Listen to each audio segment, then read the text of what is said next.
What's up, guys? This is Andy BC Builds again.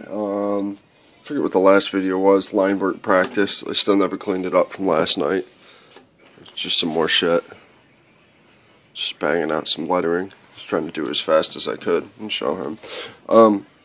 Anyways, this video I'm going to show you differences in clip cords. These really aren't clip cords because they don't clip. I don't use the standard traditional clip cord at all anymore, which is one of these. It's got these ends. You bend them, and obviously everybody knows what those are.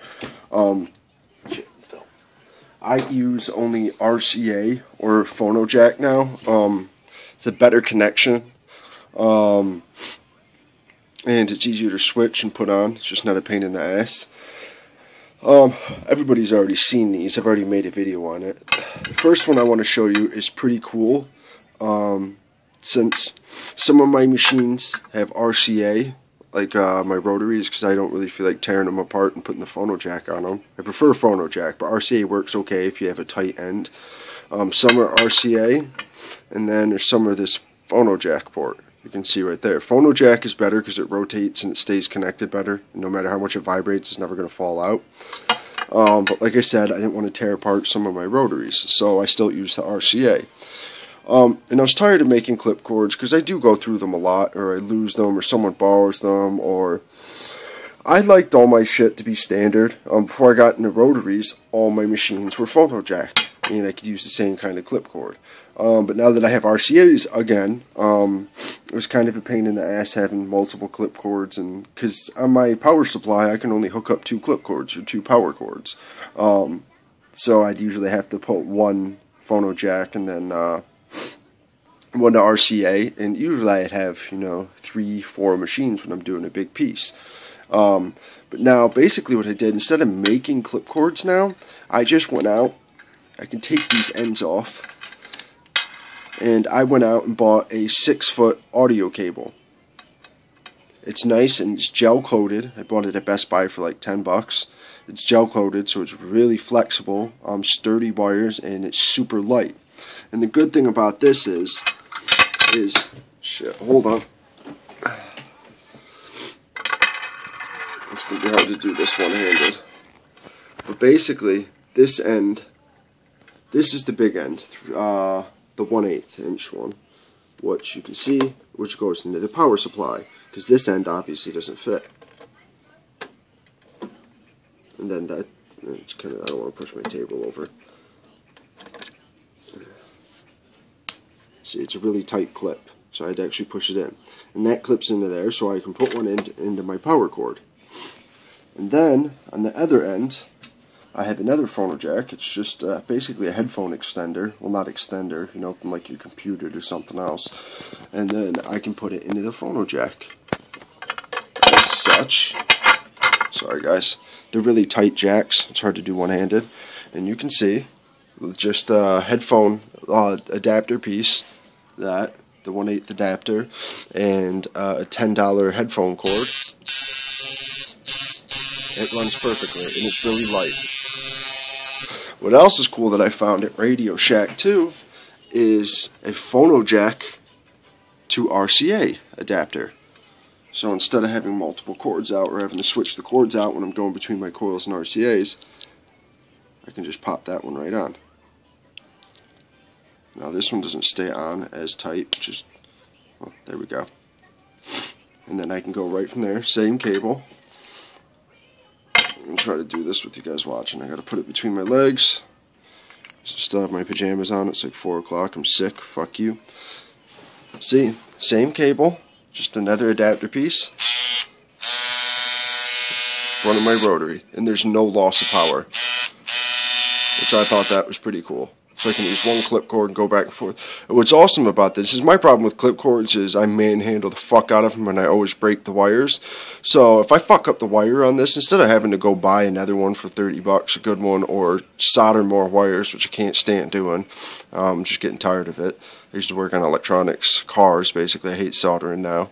So instead of that, I could just buy another $10 cable. I don't even have to spend $10. I actually ordered a couple off of eBay that were like 30 cents a piece, which, right here, another 6-foot one, which is just as light, gel coated. I think I paid like $30, and then I also got a headphone extender if I need the cable to make it longer. So, and I also have maybe 15 of these around the house, so if I break them, I get them pretty cheap, you know. Yeah, making my own clipcord would be cheaper, just buying a spool of wire, but it's a pain in the ass, and there's not really much of a price difference. Alright, besides that, that was cool. My basically adaptive power cable.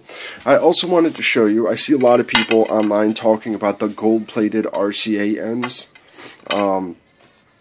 Such as these are the chromium-plated, the silver-plated. It has shrink wrap over it, just to keep this tight so it doesn't fall off the machine. It didn't anyways. The shrink wrap just keeps it tighter. I didn't do it on this one yet, but this is all chrome.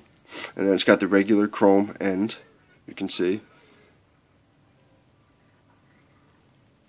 And then this one, which I made too, these were $5 a piece each one, so it was $10 just for the two of these. For $10 I could get, you know, like 10 of the other ones from Radio Shack. I wanted to try the gold-plated RCA ones. They look cooler. I know from experience working with cars, gold-plated is better because it gives you a better sound quality. When you're working with something that's, you know, 10,000 hertz, you know, small little tweeter speakers, sound quality is very important, and the quality of the connectors is very important. But when it comes to powering something, powering a motor, a tattoo machine, such, or the coils, there is almost zero difference between the chrome. This works just as well as this.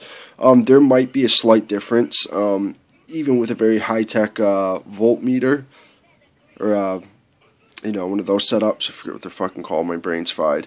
You might be able to see a slight difference in power. This might push a little more power, but not noticeable by the human eye or by the machine. So I wouldn't even waste my money on these or buying the gold-plated RCA ends. Those, the ends, like that one's gold-plated. It's just a waste of money. Buy the chromium ones. They make no difference at all. And just to show you guys, I'm going to run one real quick. Let me put this down. Let me see through my dirty-ass floor in here. Got shit everywhere. I apologize. Alright, just let me connect this motherfucker real quick. Gold-plated on top. And then chromium on the bottom. I don't know if you can still hear me. I'm talking to myself. Alright. First is the gold one. Switches up. We're going to run the gold one. You can watch me plug it right in. And this is at 8.7 volts. Normally around what I'd running. This for a minor. Runs pretty fast. Runs nice with that cable. Let me disconnect it and get the other one that fell on the floor. Now you can see the chromium cable. Put the switch down. So, chromium cable. Still at 8.7 volts. Nothing changed. Same voltage. You can see me touch the knob. Now I'm going to run it again. This is with the chrome plated one. The silver one instead of gold.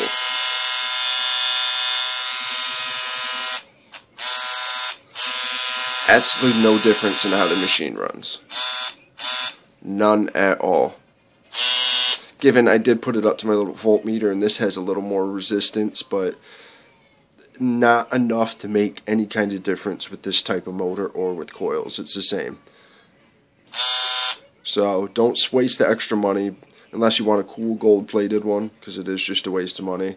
If you're doing real speaker work and audio work, yes, go gold-plated all the way. It'll sound better. But when you're running a motor and powering something, it makes no difference. Even all high-end electronics products come with these. Any kind of power source, it's always chrome-plated.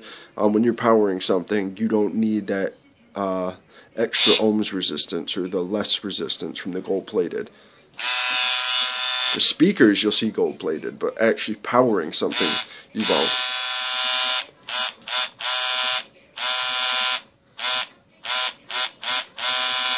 See, no difference in the clip cords. And see, and this is also my phono jack one, which is chrome-ended. Generic cable, nothing special.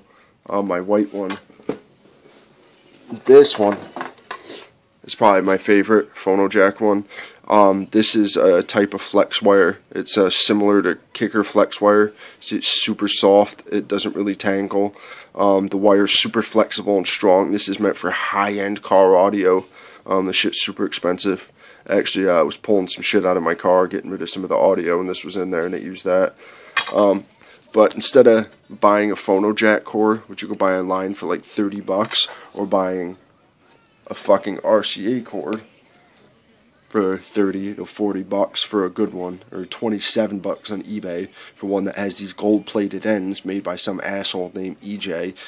This whole thing cost me 10 bucks. You know, so you're paying triple what it's actually fucking worth. I can understand selling it for 15 bucks because it takes a few minutes to make, but this took me 5 fucking minutes to make this. You know, that's it. Alright guys, I'm out. I'm gonna go fuck around to clean some shit up, and I got some shit to draw. You can see up here, it's kind of Thor. It's my brother's tattoo. It's half colored.